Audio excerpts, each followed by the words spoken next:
Всем привет. Greetings, guys, from Minsk. Hope you are all well. Hope you're all settling down for the weekend and watching the World Cup. I certainly have been.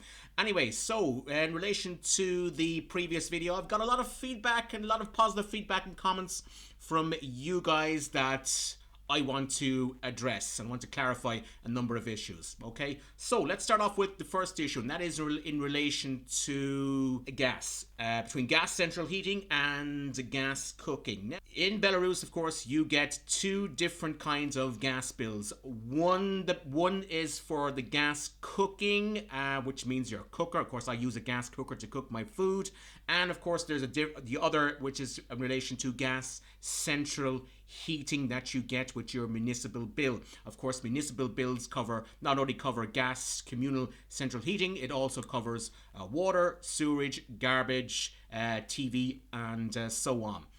So there is a difference between those two, and I mentioned that my municipal bill, which included all of these, that's gas central heating, water, sewerage, maintenance, came to about $33, whereas the gas for the cooking was a lot less. A number of people actually questioned me on that. So I will explain. Now, the reason is because the reason I pay that amount for gas, municipal gas, is because, well, I don't own this apartment. I rent this apartment from a local, so therefore it's going to be cheaper for me. However, if I owned this apartment, my municipal bill would be a lot more. Just to clarify that there, okay? Second, now, in relation to cost of living, okay, remember that my previous video is actually geared towards expats, expatriates moving from the west to relocate to the east into Minsk, Belarus. That's exactly what I did a number of years ago. So keep that in mind when I'm talking about costs for an expat. Third, I want to clarify is, now a number of people question me about fuel. Okay, so if they're driving, yes, that's going to be different. Now, I don't drive here in Belarus. I used to drive back in Dublin. However, a number of years ago, I sold my car and haven't driven since then. So, if you are driving here in Belarus, you will be using what is the most common petrol or gas, if you're an American, and that petrol is AI-95. The price is per litre, not per gallon as it is back in Ireland. So the cost of the AI-95 is approximately 2 rubles 46 kopek. So that is in relation to if you are driving.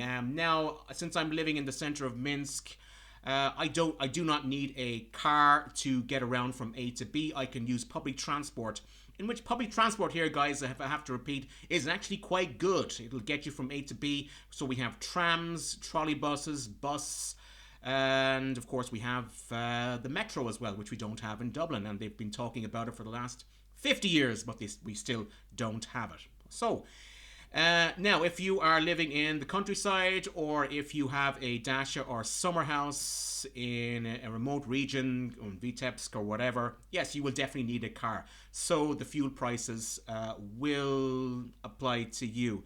So where to buy a car? Well, there are many car dealerships here in Minsk. You can pick and choose, Lada, Volkswagen, etc., Audi. So there are many different dealerships, car dealerships for you to choose. I actually did a video with Andrei Burdenkov during the week in which we explain a bit more about driving. Andrei drives a car. I don't, so you can refer back to him for a bit more details on driving. So those are the actual fuel costs. The final point that I want to address is the entertainment. How much is the cost of beer? That was, of course, a comment from Mr. Horace Fistbump, one of my long-term subscribers. So anyway, to test out this theory, last Saturday night I went to a place called the Hookah Place on Jakub Kola Street.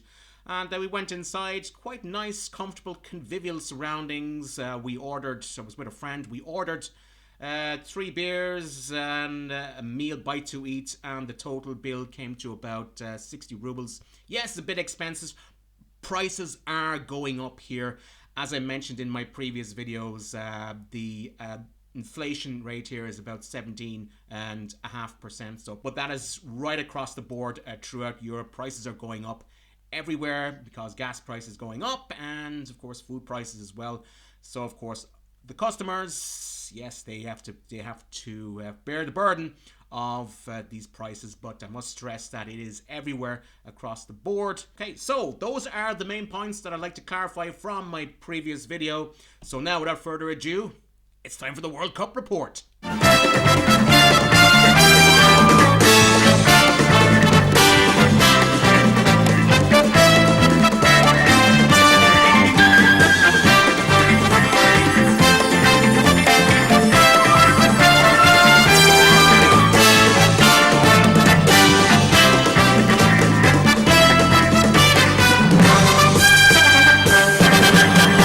What a World Cup it has been thus far. We've seen some amazing results and some absolutely fantastic goals on the pitch.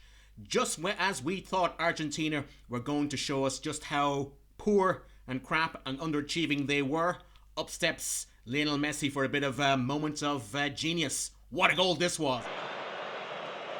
Lionel Messi. Messi's hitting! Oh! That's what they came for! And Ronaldo, did he touch it? Or didn't he? And Germany. Auf Wiedersehen, die Mannschaft.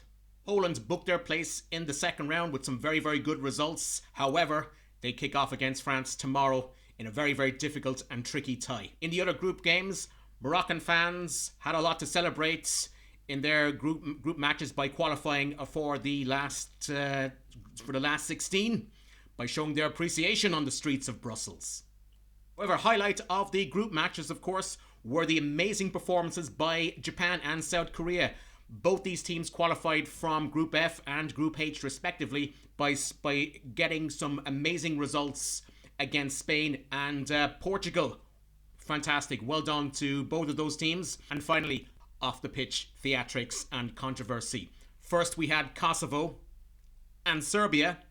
And then last weekend, in a very, very important Group F game between Croatia and Canada, the Croatian fans taunted the Croatian-born ethnic Serb goalkeeper, Mr. Milan Borjan, and they displayed a flag up in relation to the ethnic cleansing of ethnic Serbs from Krajina from Croatia way back in Operation Storm back in 1995.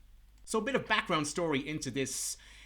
Milan Borjan was born in 1987 in what was then Yugoslavia in the Krajina region of southern and western Croatia, which had been at the time a majority ethnic Serb. However, fast forward to 1991, the war breaks out in Yugoslavia, and in 1995, Croatia, with the backing of NATO, carries out what is known as Operation Storm, which resulted in the ethnic cleansing of over 200,000 Serbs from their ancestral homes.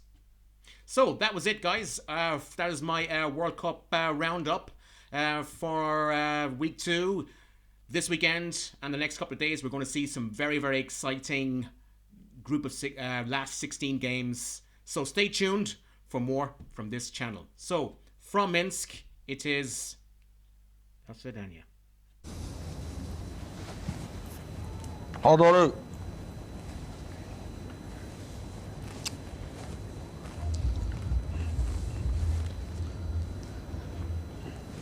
ما تسوي انت؟ لله الحمد خالد، الحمد لله رب العالمين.